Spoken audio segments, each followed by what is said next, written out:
Hello, and welcome back to my channel. Today I'm giving you guys a sneak preview of a blog post which is going to be going live on my blog on Monday, December 27th, and it's called Essential Divine Comedy Translations. Though I've previously spoken about what to look for in a Divine Comedy translation, I'd now like to specifically address which editions I consider most essential for building a dedicated Dantean bookshelf, like I am in present doing at the moment. Their books are on the shelf now because they're in front of me. Obviously, everyone will have their own preferences for style. Like, for example, you like blank verse and iambic pentameter. Maybe you prefer terza rima, the style Dante himself wrote in, or maybe you just like regular, like blank verse or regular rhymes or any sort of like style various translators have used over the centuries. You can also have your own preferences for example, supplemental material, footnotes, and linguistic choices. Like you might like more old-fashioned vocabulary and word order instead of something modern, or you might like something a little more modern and fresh instead of trying to make Dante sound like the King James Bible. Many times, we also feel a special relationship to the first translation we read, or the first one that made us fall in love with the poem, or maybe the first one that made us finally, actually understand what was going on, or that had really good, like, supplemental material we liked. However, there are certain translations every dedicated Dantephile should aspire to add to the collection, regardless of whether or not there are personal favorites. And obviously I understand, class privilege plays a role in this. Obviously you need to be able to like reasonably afford these. You can't just like go out and like spend money like a drunken sailor to buy all these books at once, and you obviously also need space in your home to store them, but this obviously presumes you are, spending responsibly and do have the space for them, and you're gradually building your collection over time, or maybe you just like get a holiday bonus and you want to spend a lot of money on these books. So obviously these are the Durling Martinez translations, which I have. Unfortunately, I don't yet have Paradiso, but hopefully if the price goes down, I'm going to totally jump on that, even if it might be a used book. Robert Durling and Ronald Martinez translations, there's a reason the scholarly community currently considers this the gold standard. It has the Italian and English on facing pages. The translation is as literal as possible while still being very readable, which is something you don't want it to be like super like academic and word by word literal without, sounding like it's an actual story. Sometimes that can sound a little bit, dry and overly academic and such. The notes are extensive and inserted after each canto because I personally feel like it kind of breaks it up a little bit if you're constantly looking down at the footnotes as you're reading. That was a big problem when I read my first translation by Lawrence Binion. And there are many great supplemental essays on a wide variety of subjects. It's just such a wonderful, wonderful addition. There's also a section noting textual variants, and the notes for Purgatorio and Paradiso close with an exploration of how the poem can be read vertically. Like, for example, Canto 3 of Inferno has similar themes, events, and language to Canto 3 of the other canticles, and there's also some surprises at the very end. And I noticed in Purgatorio there's one of them, Virgil's Eclogues, and there's also a poem by Guido Cavalcanti, and there's some also extra poems and such in Paradiso, and they also, in that volume, I'm told, has extensive essays and notes on Dante's astronomy and medieval astronomy conception. So I'm really looking forward to that if hopefully the price should ever go down. But I nabbed a $10 used copy of Purgatorio. The current new price is $21 on Amazon, although unfortunately my copy has a lot of underlining and some notes in the margin from the previous owner. I never liked marking in books except to write the death year of someone. I know that makes me like a total like goody and nerd, but I just generally don't like a marked up book, so I am going to eventually buy a new copy. But unfortunately at the moment, even the cheapest used copies of Paradiso are almost as expensive as new ones.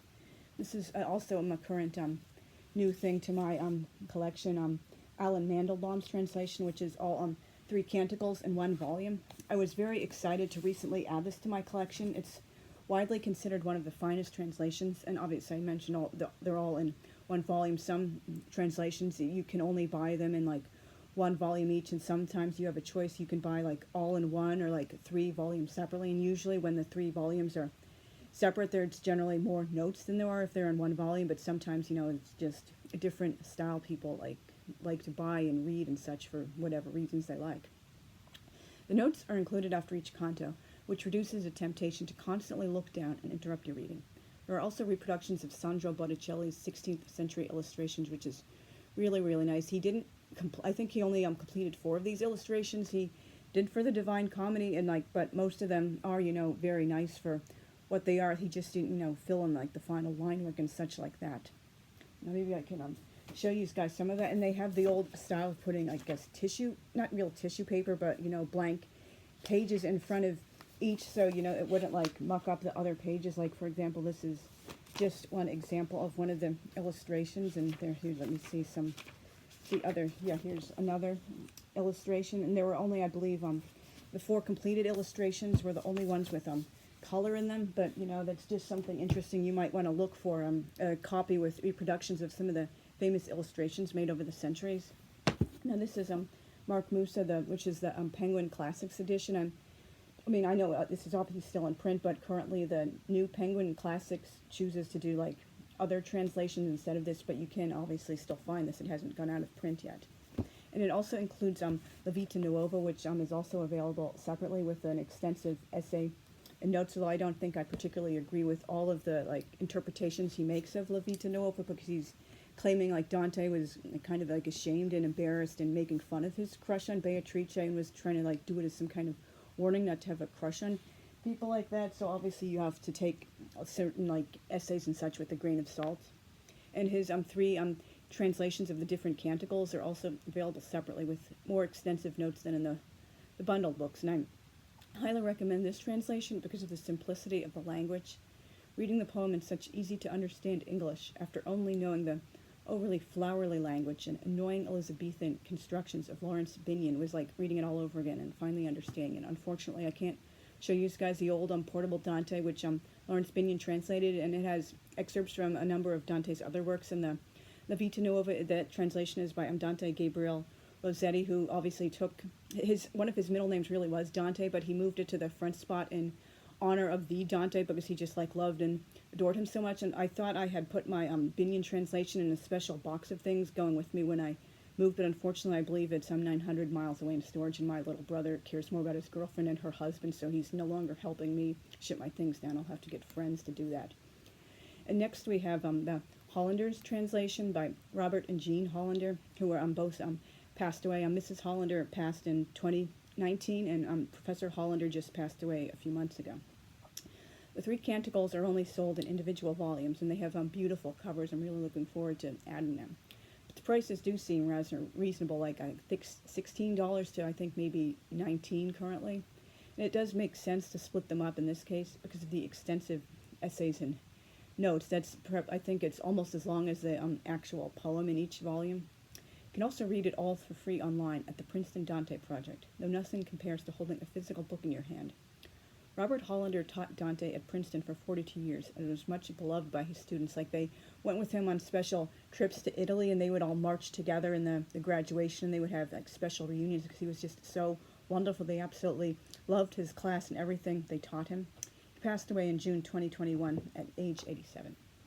His wife, Jean, a poet, did the actual translating, and he checked her work for accuracy. She got the idea to translate it when she was looking over his shoulder. He was reading a 1939 translation. She thought it was just awful, like the language and like the notes and the word forms and such, and he challenged her to do better, and she did. He actually really liked her work. Obviously, he was the Dante professor, and she was just a poet, I know, but he thought her translation was pretty good, and he supplemented it with all the commentaries, notes, and introductions, although some people have criticized their work as too postmodernist and academic, although sometimes if you read these reviews, you think this person is being so pedantic just because you would have made like a different word choice, and you don't think this is like being true enough to like Dante's Christian view on the subject. It's like too like postmodernist and literal. I mean, just sometimes you just have to let it go and don't split hairs so much, because you obviously understand what it's saying, even if you might feel it's a little bit too postmodernist for you. Now, we have a John Ciardi, which is currently the New American Library edition. I'm very much looking forward to this one. You can buy it in 1 volume or in 3 separate volumes.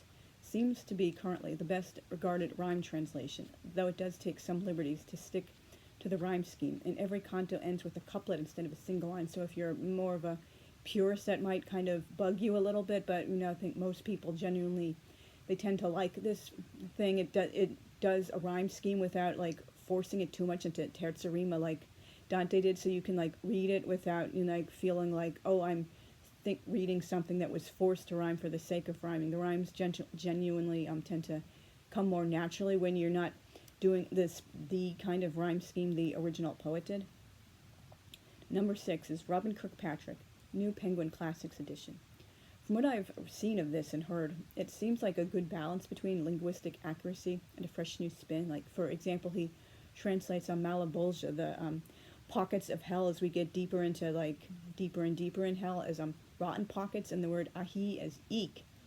You don't need to invent entire new sections and slip in anachronistic references like Clive James and Mary Jo Bang to craft a modern translation. I'm also very much looking forward to adding that one to my collection. Number 7, this is the Longfellow translation. Henry Wadsworth Longfellow, he did the first complete U.S. translation. There aren't really any notes at all in this, but it does have the lovely Gustave Doré illustrations. It obviously doesn't really have like a cover or anything. There are just so many editions of this because it's currently public domain, and I've seen, beautiful leatherwork covers with intricate like artwork and things like that, but there are all sorts of different covers you can get for this, and it's very easily available because it is public domain and one of the most famous and best, considered one of the best still by many. I bought it for the historical value, which I do believe you should have at least one translation that has, like it's older or more historical value, like Henry Francis Carey also did, I believe, the first complete English translation. He wasn't American, he was British. That's just something you should, I believe, have in your like Dantean shelf if you're like committed just to see, how people were reading it, like 100, 200 years ago and the kind of translation style they used. And obviously I bought this because of the lovely famous Gustave Doré woodcuts. The 1911 film L'Inferno, there were 2 films called L'Inferno in 1911, but I know the longer one, possibly the shorter one too. They based the visuals on the woodcuts because they were internationally famous all over the world. And obviously you should be familiar with at least one older translation, even if it's not the one you prefer to go to, or even if it's like difficult to read. It just, for the historical value, it's important to own. And many people still regard this as one of the very finest, despite the distracting Elizabethan English and poetic contractions. And they feel like, he painted like a Tuscan veneer over the words, and he had like a beautiful way with words and doing like poetic like language instead of, doing a too literal translation or just other weird like translation choices some other people in those days might have used or since. And Longfellow, you probably know, is a poet himself and considered one of America's finest, in addition to being a passionate Dantephile and a professor of Italian language at Harvard. He brought his poetic sensibilities and scholarly knowledge to the endeavor. And now next, at number 8, we have Dorothy Sayers, which is also a Penguin Classics edition in 3 volumes. It's a bit older, and she passed away in 1957, and her translation of Paradiso was completed by Barbara Reynolds in 1962. Ms. Reynolds was also a passionate Dantephile. She wrote a number of books and such about him, and it is like, kind of older. The language is older, but I don't think it's as, distracting necessarily as some other translations. There are many notes and diagrams, although told some of the comments are a bit dated. Like, for example, there are some Islamophobic comments about Prophet Muhammad, not just, explaining why Dante thought falsely he was a schismatic, but actually, bashing Islam. That's what I've been told about, like, her notes, and obviously some of the, like, the scholarship and the sources she was using in the 40s and 50s are obviously now kind of outdated, or they've been supplanted by, like, more current scholarship, but obviously that does have a lot of historical value, and also the poetic diction might take a bit getting used to. However, if you want the experience of reading the poem in terza rima the way Dante originally did, this is probably the best way to go, and I am also looking forward to eventually reading that as well. Now, and we have C.H. Sisson, the Oxford World's Classics edition. I don't know if I'm familiar with the Oxford World Classics series of books, but I'm told they have wonderful, wonderful extensive notes for classic world literature. I really would like to add some of those to my library. It comes in a single volume and has ample notes, outlines, and illustrations. And number 10, Charles Singleton, which comes in 3 volumes. The price is ridiculously high. I think it's like $100 total for all 3 volumes on Amazon, but there are extensive commentaries, notes, and diagrams, and many people do consider this one of the best and their favorites. Number 11, lucky number 11, because 11 is my lucky number, my favorite number. Thomas Bergen, Professor Thomas G. Bergen. This translation, which is in 3 volumes, is sadly out of print, but I'm very eager to add it to my collection. Professor Bergen was a renowned scholar of medieval and Renaissance Italian literature, like also he did Boccaccio and Petrarch and other writers who were doing writing at that era, and also Machiavelli, as well as Provençal, French, and Spanish literature of those eras. He was just a wonderful, very renowned person who did extensive scholarship in all of these fields. He really knew his stuff. And there are also illustrations by Leonard Baskin. And if you can read Italian, the current definitive commentary is by Giorgio Petrocchi, and I'm looking forward to also adding that to. Hopefully my Italian will someday get improved enough so I can actually, read a full book in Italian and understand it. And I also would like it just to, add to my shelf, because it's an important book in the current definitive in Italian. So if you've watched to the end, thank you very much.